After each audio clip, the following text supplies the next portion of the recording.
Sit back and stay a while. Let me tell you of Dun-Dun. Dun-Dun was a bugbear barbarian, one of the main tank PCs of the party. Dun-Dun went out as a hero, rescuing the baby deer. As to Dun-Dun's demise, it came in the form of something mostly unexplained, a magical trap. As the group was level 1, they didn't have the arcana or roguish ability to dial in on what exactly killed Dun-Dun. A portal to the astral plane was shifting in and out, like a curtain repeatedly pulled aside.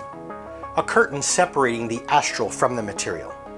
Each time the curtain was opened, a gargantuan great axe flew through, targeting anything on the other side, as is often the case with such things. When Dun-Dun approached the trap, or should I say the deer, he became the target. He was in the wrong place at the wrong time. Before you scowl at my willingness to kill a PC in a seemingly trivial manner, let me remind you of two things. I always roll in front of my players so there's no fudging dice, and the entire table knew it was a trap.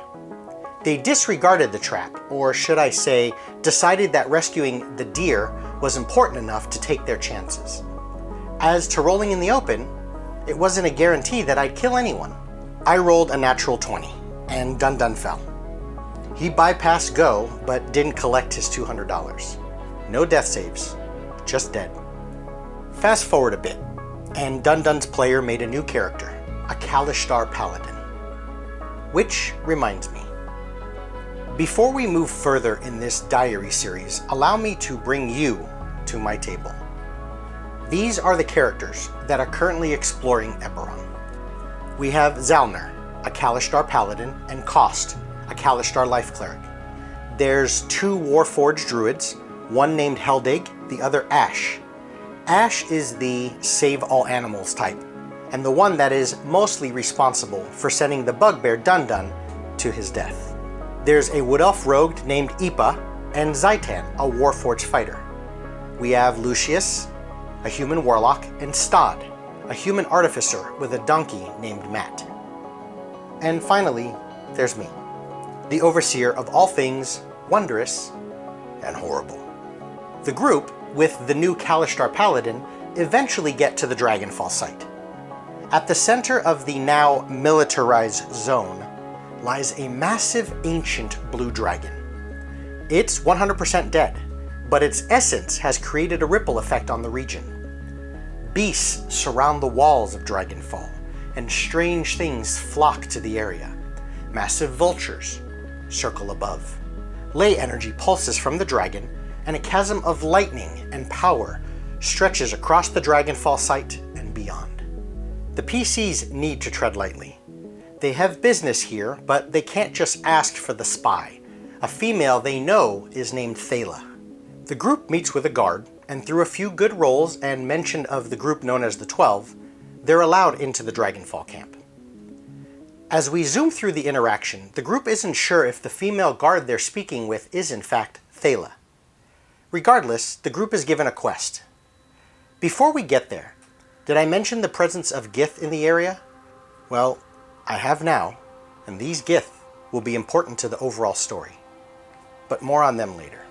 The current quest for the PCs, the one with the glowing yellow exclamation point, is to retrieve an item from a nearby tribe of goblins. The PCs are level 1, and I didn't say a few goblins, I said a tribe, which could be a problem. The group leaves Dragonfall in search of a network of caves lining the coast of the nation of Karnath. It's a quick jaunt down to the caves, and they're on task to bring a goblin shaman trinket back to Dragonfall. In doing this, they'll earn their right to speak with this Thala person.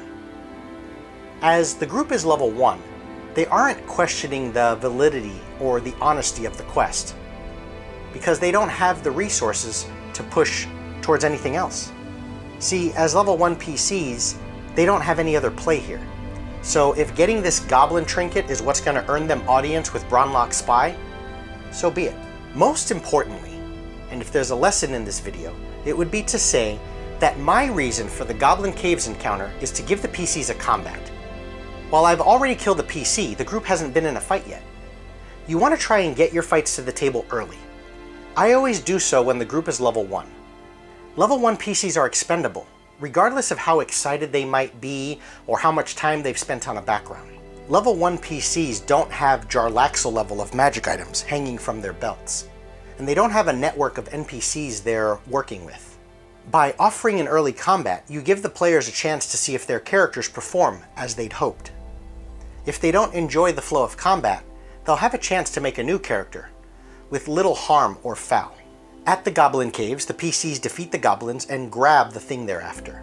They find a mineshaft within the Goblin Cave, a bit of Skyrim dungeon go further sort of thing, but they have what they came for and they don't explore any further.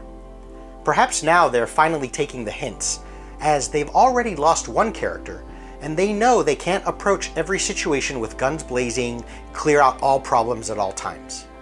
My group learns quickly. They return to Dragonfall with the Goblin Trinket, an item supposedly being used by the goblins to summon some sort of great power.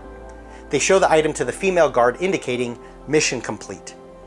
A few words are exchanged and the guard leaves. In walks an elven woman.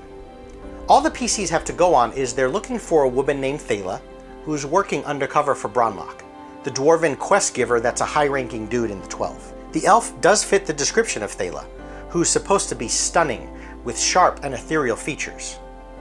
Before their eyes, as Theoden changed when Gandalf removed the poison, the face of this elven woman shifts. Within seconds, the group is standing before a human female, equally as beautiful as the elf. This is Thala, a changeling working for and with Bronlock. She takes the Goblin Trinket and tosses it aside. The PCs grumble, as they almost lost a companion trying to get that trinket. Thala says, "This item is of no value to anyone.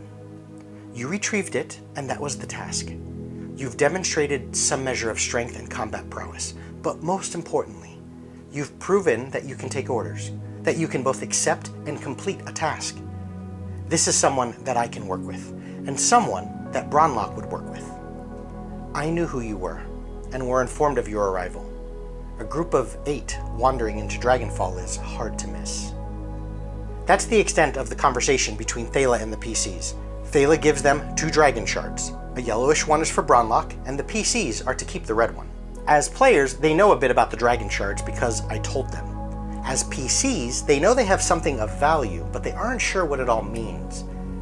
It's put a bit of a target on their back in having it, but the PCs are happy with the reward. By the end of the session, they make their way back to Reckonmark Academy to return the yellow dragon shard to Bronlock.